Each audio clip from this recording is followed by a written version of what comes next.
जय हिंद दोस्तों, मैं फिर से आप लोगों के लिए क्लास लेकर आ गया हूँ। दोस्तों, ये जीके की क्लास आगे आने वाली सभी कॉम्पिटिटिव एग्जाम के लिए है, चाहे वो सीएचएसएल हो, सीजीएल हो, चाहे एसएससीजीडी हो। सभी के कॉम्पिटिटिव एग्जाम में आप बैठकर अच्छा परफॉर्मेंस करोगे।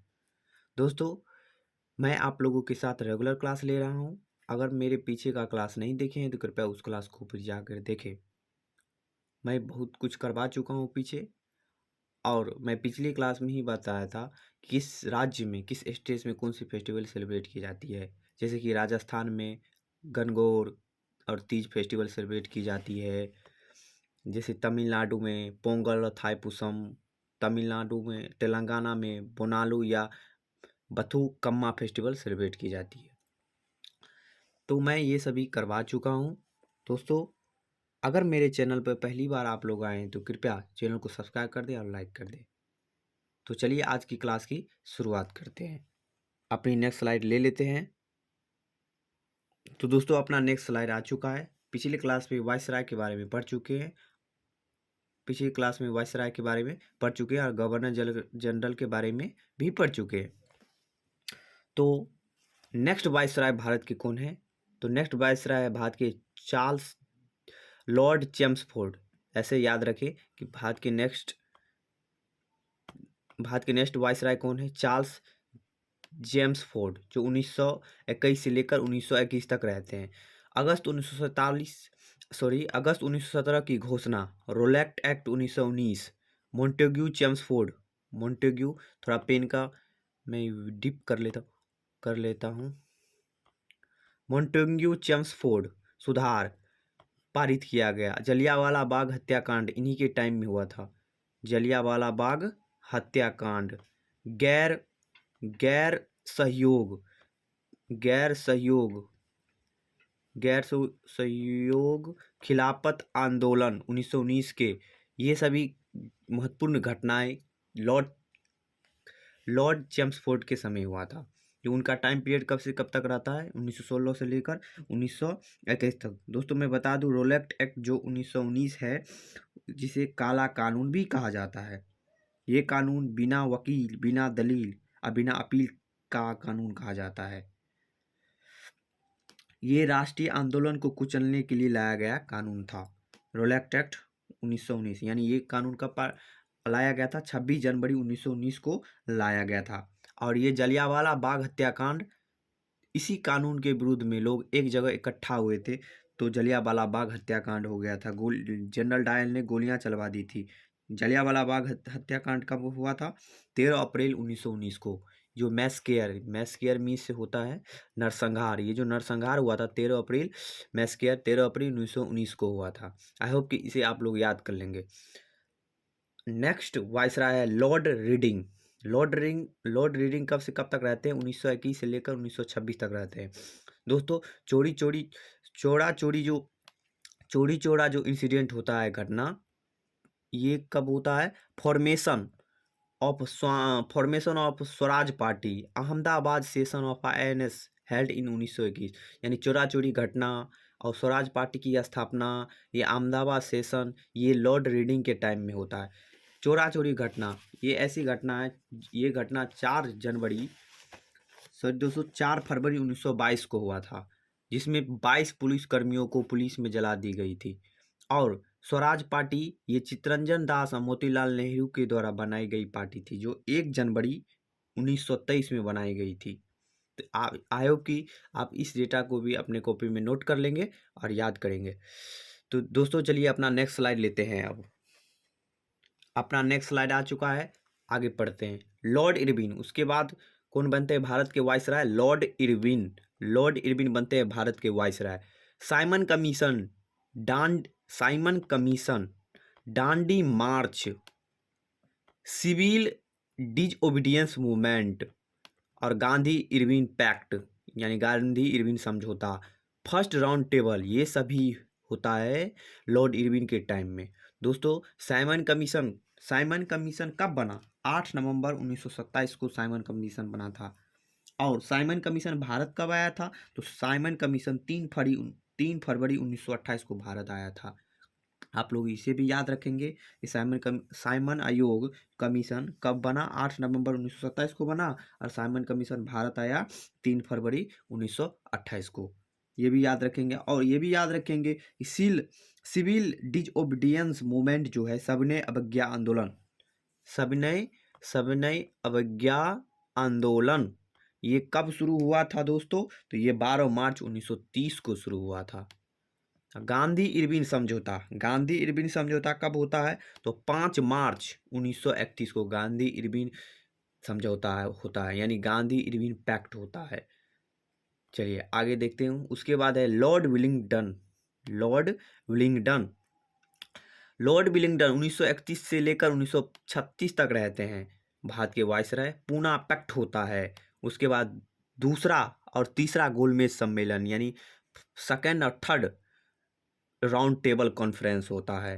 सांप्रदायिक पुरस्कार, भारत सरकार अधिनियम 1935 भी आता है।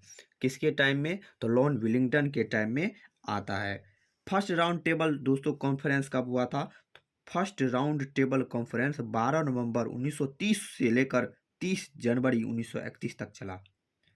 ये सभी आप लोग आई होप कि याद कर लेंगे और कॉपी में नोट भी कर लेंगे कि फर्स्ट राउंड टेबल कब से कब तक चला। तो 12 नवंबर 1930 से लेकर 13 जनवरी 1931 तक चला। तो आप अपना नेक्स्ट स्लाइड ले लेते हैं। चलिए दोस्तों, अब अपना नेक्स्ट स्लाइड ले लेते हैं। तो दोस्तों अपना नेक्स्ट स्लाइड आ चुका है। उसके बाद बनते हैं भारत के वायसराय लॉर्ड लिथिंगो। ऐसे याद रखेंगे, लॉर्ड लिथिंगो, यानी 1936 से लेकर 1904 तक, तो यानी 1944 तक रहते हैं भारत के वायसराय लॉर्ड लिथिंगो। क्रिप्स मिशन दोस्तों, क्रिप्स मिशन और भारत छोड़ो आंदोलन, यानी क्विट इंडिया मूवमेंट और क्रिप्स मिशन दोनों लॉर्ड लिथिंगो के टाइम में ही होता है।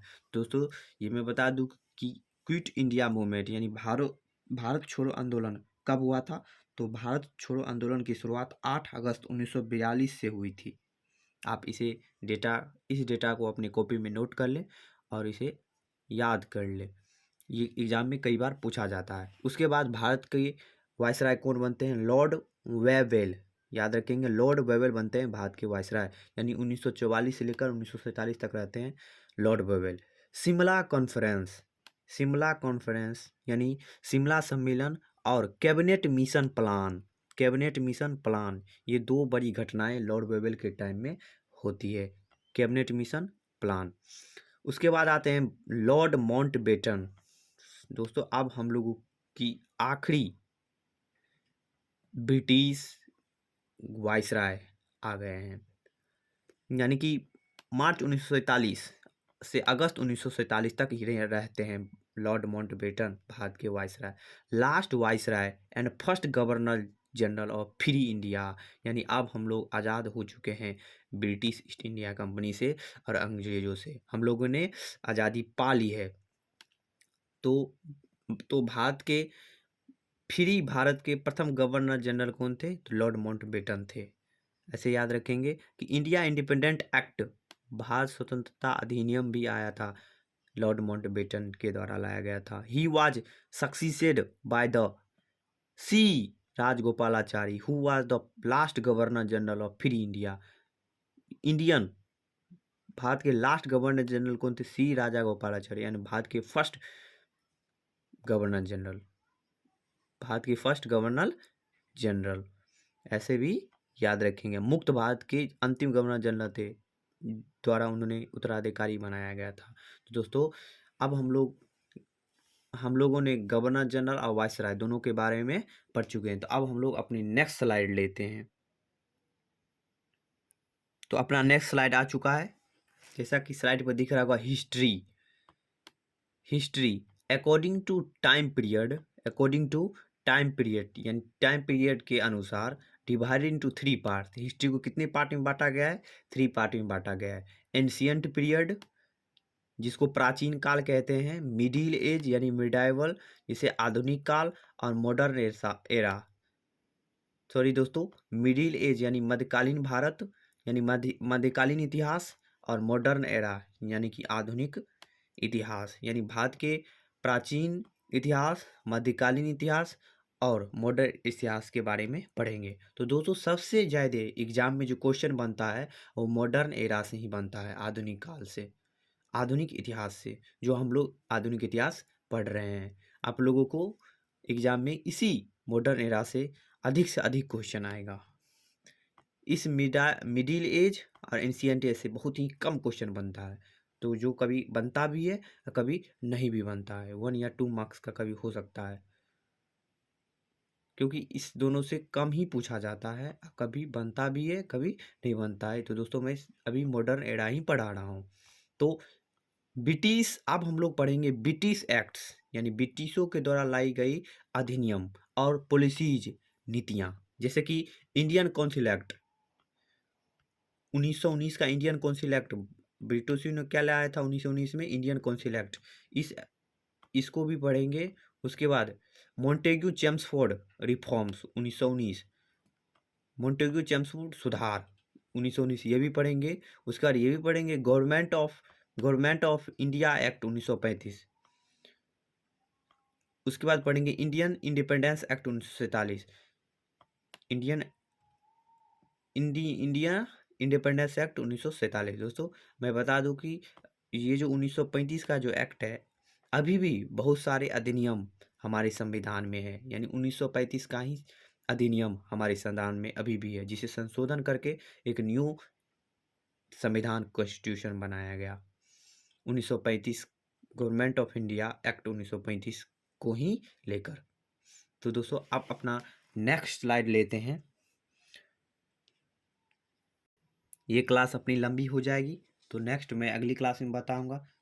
तब तक के लिए आप लोग मेरे चैनल को सब्सक्राइब कर दें, लाइक कर दें और शेयर कर दें। और जय हिंद, जय भारत। क्लास करते रहें और ध्यान से पढ़ते रहें, और सभी को नोट करते रहें और स्क्रीनशॉट ले लें, अपने कॉपी में नोट बनाएं बढ़िया ढंग से। चलिए दोस्तों, जय हिंद, जय भारत।